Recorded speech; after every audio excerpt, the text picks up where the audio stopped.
Semakin ke sini, konsumsi multimedia kan semakin meningkat. Apalagi di tahun 2021 kemarin masih banyak banget dari kita yang bekerja, belajar, dan bahkan bermain di rumah.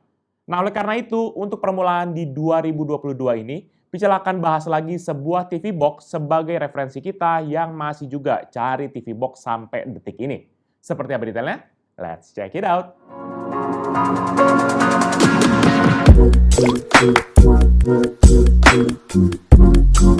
Halo guys, balik lagi bersama Pical dan kali ini kita akan review sebuah TV box yaitu HK1 Airbox X4. TV box ini berbeda dengan beberapa TV box sebelumnya yang memang sudah bundling dengan konten seperti contohnya live TV ataupun video on demand. Karena memang ini hadir dengan lebih polos dan jelas bakal lebih terjangkau secara harga. Nanti Pical akan bahas mulai dari kotak penjualan, isi paket, desain, dan juga pendapat pribadi Pical terkait dengan TV box ini.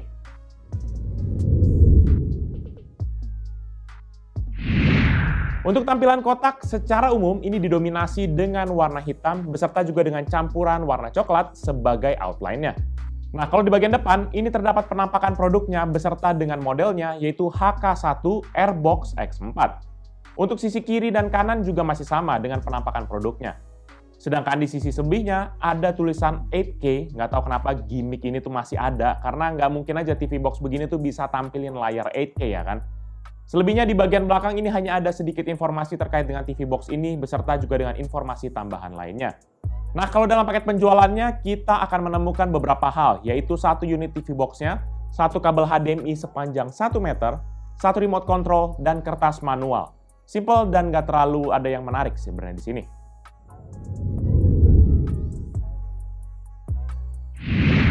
Sekarang kita akan langsung fokus kepada TV box-nya itu sendiri. Untuk TV box ini sendiri tuh memiliki tampilan kotak dengan sudut-sudut yang melengkung dan tidak jauh berbeda dengan TV box pada umumnya. Warna hitam juga mendominasi TV box ini beserta dengan sentuhan warna perunggu di sudut-sudut bagian atasnya.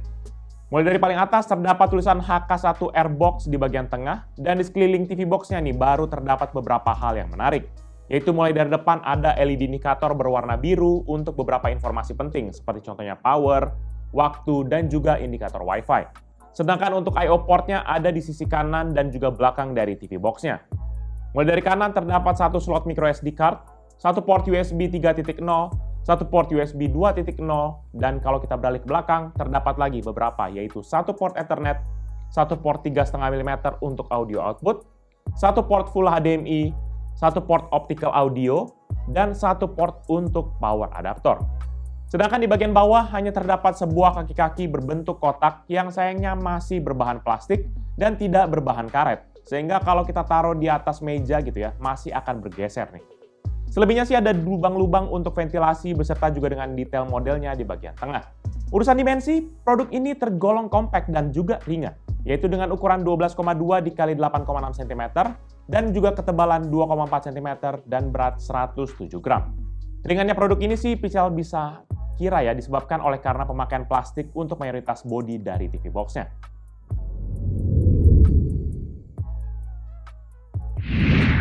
Beralih ke spesifikasi TV box-nya, produk ini memiliki sistem on-chip dengan kode S905X4 AH212 yang terdiri dari CPU dan juga GPU-nya. Untuk CPU-nya sendiri ini memiliki prosesor dari ARM Cortex A55 dengan jumlah 4 inti yang mendukung frekuensi minimal 100 MHz hingga maksimalnya tuh di 2,0 GHz. Sedangkan untuk GPU-nya ini masih mempergunakan Mali G31 dengan standard clock sebesar 650 MHz dan juga support video output hingga 4K. Dan menurut spesifikasi inilah yang membuat Pical tuh agak skeptis ketika di kotaknya mention akan 8K gitu. Karena secara spek dia hanya bisa tampilin layar hingga 4K saja. Urusan CPU dan GPU sih, Pical bisa bilang ini masih berada di kelas menengah ke bawah. CPU-nya memang sedikit lebih tinggi dibandingkan dengan umumnya yang ada di TV box, yaitu biasanya ARM Cortex A53. Tapi kendalanya di GPU-nya ini masih sama aja, yaitu di Mali G31. Dan untuk support internalnya memang sudah ada RAM yang cukup lega, yaitu 4 GB, di mana pada saat idle Pical cek ini berada di kisaran 2,5 hingga 2,6 GB. Kemudian untuk ROM-nya sendiri ini sudah ada sebesar 64 GB, yang kalau dikurangkan dengan OS-nya ini tinggal 53 GB. Dan dengan free space segini, harusnya sih ini sudah lebih dari cukup ya untuk space begini. Namun kalau mungkin teman-teman masih rasa kurang, nggak usah khawatir karena masih ada micro SD card yang kita bisa pakai untuk kita tambahin lagi storage-nya. Ataupun kalau buat kita yang nggak punya micro SD card, bisa juga pakai flash disk ataupun hard disk portable untuk menambah akan storage-nya. Selanjutnya di bagian networking sudah ada beberapa opsi untuk kita koneksikan kepada internet. Yaitu yang pertama mempergunakan Ethernet LAN, di mana LAN-nya ini tuh mendukung kecepatan hanya 100 megabit per second saja dan masih belum gigabit speed. Dan ada juga Wi-Fi yang sudah support akan dual band yaitu 2,4 dan juga 5 GHz. Dan untuk sebagai pelengkap juga masih ada kok Bluetooth versi 4 yang bisa dihubungkan dengan peripheral kita seperti contohnya speaker, headset, keyboard ataupun mouse, ataupun buat kita yang mungkin suka main game bisa konekin kepada joystick Bluetooth. Terakhir yang tidak kalah penting adalah urusan operating systemnya. Karena kalau sebelumnya Pichel selalu bahas TV Box dengan operating system Android yang full version gitu ya, seperti yang biasanya ada di tablet ataupun di handphone. Nah, untuk TV Box ini tuh rupanya sudah mempergunakan sistem operasi Android tvOS, sehingga sudah dioptimisasi untuk kebutuhan TV Box. Basisnya pun sudah pakai Android tvOS yang terbaru yaitu versi 11, sehingga nggak kudet-kudet amat lah untuk operating systemnya.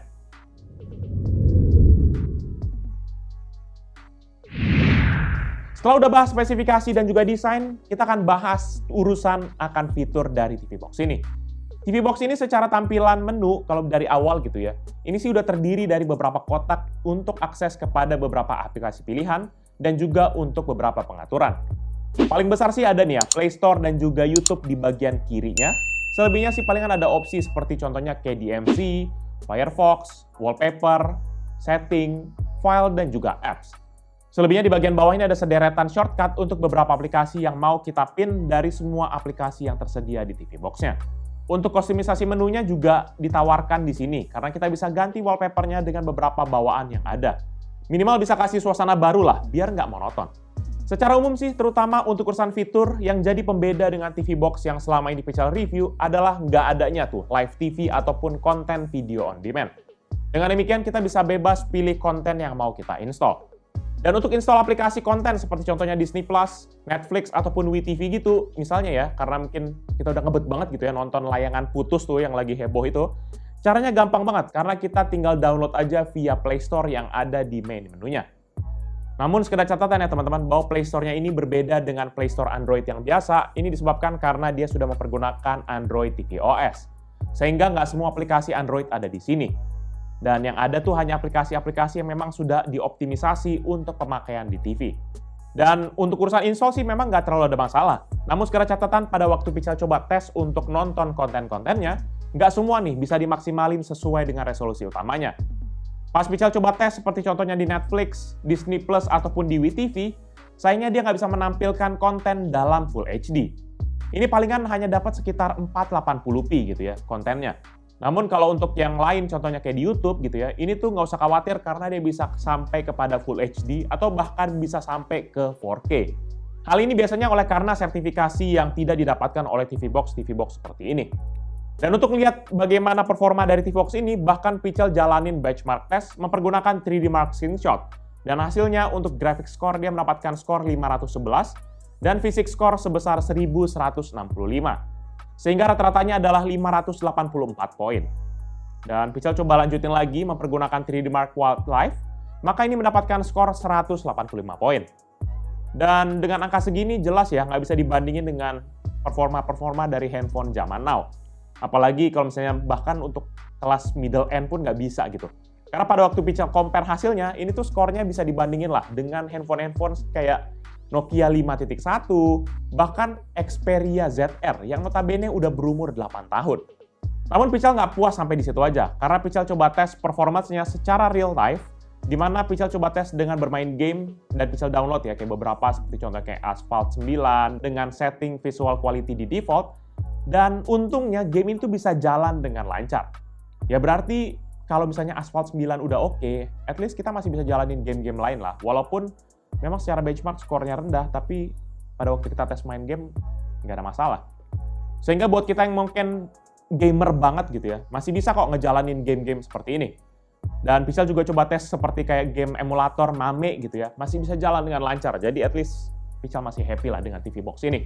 Untuk urusan konsumsi konten pun, TV Box ini punya beberapa aplikasi bawaan, seperti contohnya AM Player, Media Center, Gallery, Movie Maker, hingga KDMC ataupun Kodi Media Center.